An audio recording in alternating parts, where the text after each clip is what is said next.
and standing a few years. So whenever the poet reached in the airport, standing a few years away from the mother,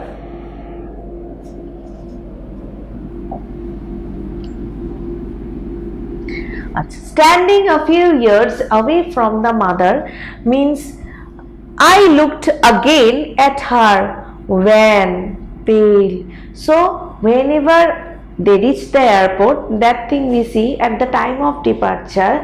So she and her mother had a years of gap. So from there she was watching her mother and she was thinking that her mother again was looking very pale, very wan, as a late winter's moon, and felt that old.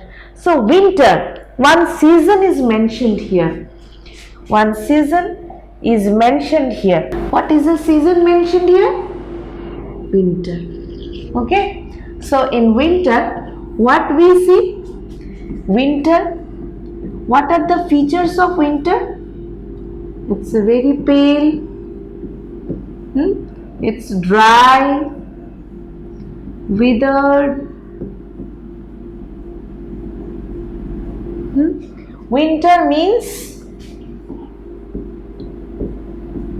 lifeless. So if the poet has mentioned the term winter, there is a particular thing. She is mentioning that a season which is literally dull, pale. What more things she will give? So here the poet is comparing her mother's face with winter, late winter's moon. So late winter's moon, late winter's moon. So in the same way we can be able to understand that what can be late winter's moon. Late winter's moon also is very calm, quiet, without life. All these things are there. And felt that old familiar ache. Ache means pain. Ache means pain. Familiar means known. Means she knew it. Okay, she knew, because whenever she left, she departed earlier also, she had seen such kind of pain in her mother. But at that time she was not 66. Means the poet had this thought in her mind that later on, means whenever she left at her young age or at her childhood, she left her mother. So at that time she thought that her mother was young and she could meet her once again. But as now she was leaving her mother, she was now 66. Now it would be a dilemma, it would be a confusion whether the poet could meet her or not again, once again.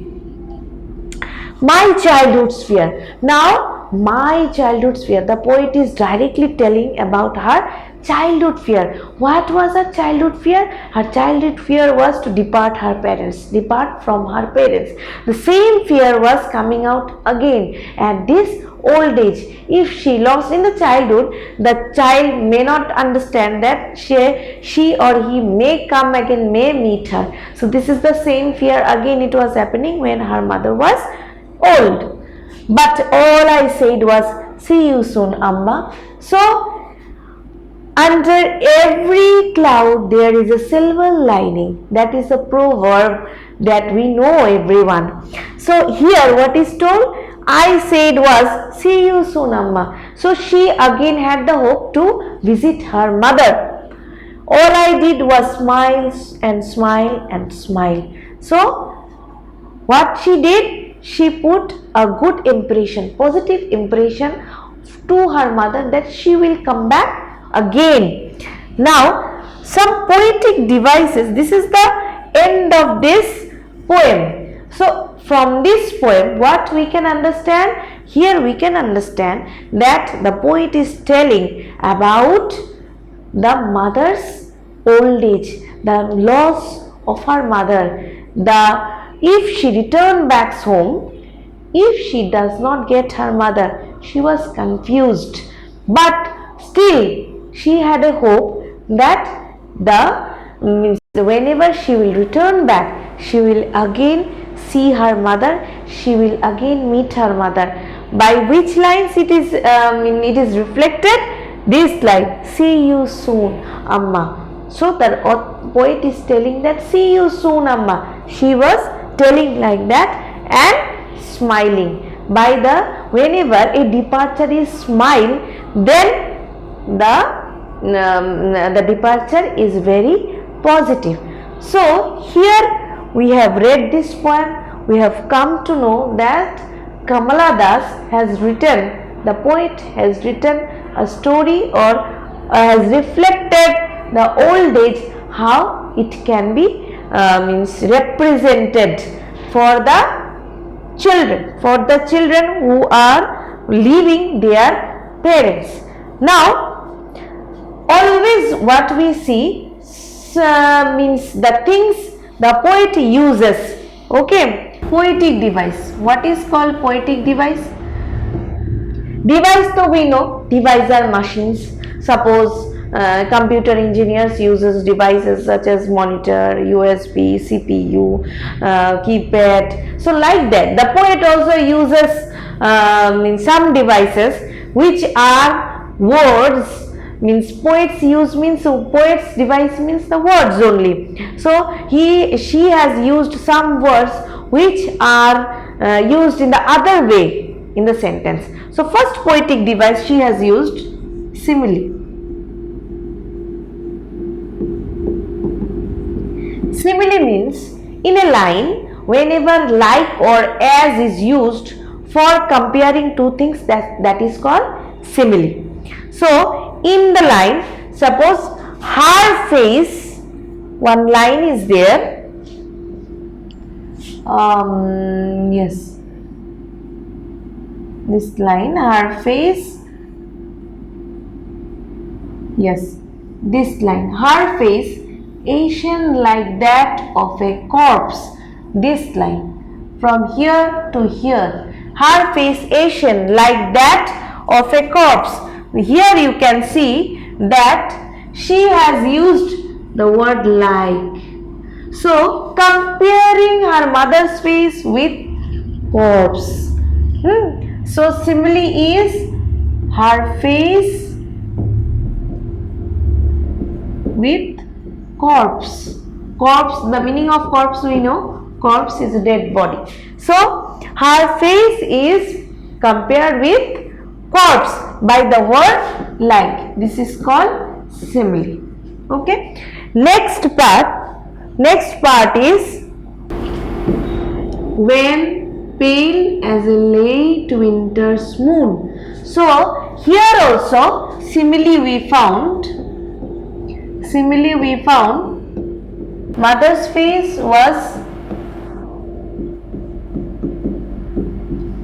compared with late winter's moon.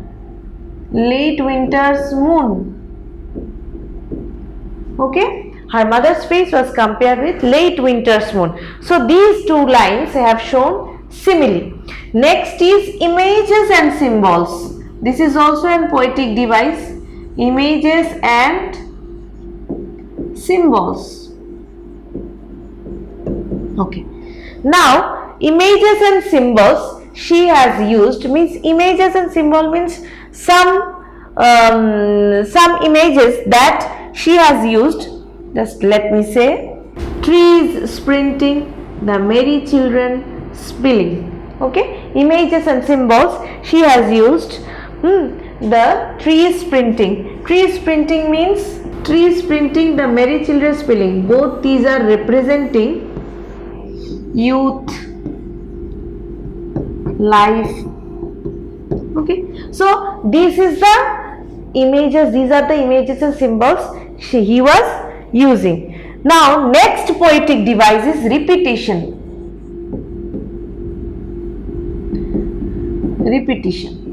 So what she has used here? Repetition. See, in the last line of the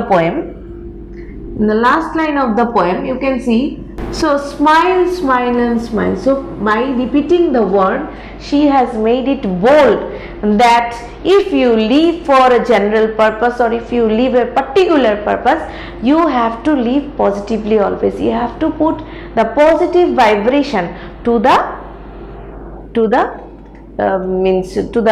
people or to whom you are living.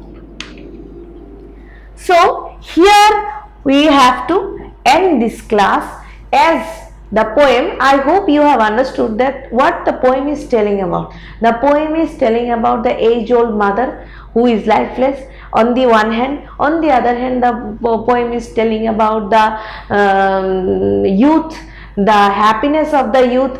Everything was there, but still at the end of the poem it is shown that how a person leaves a happy impression to a person who is looking wan, pale and corpse. Thank you and have a nice day.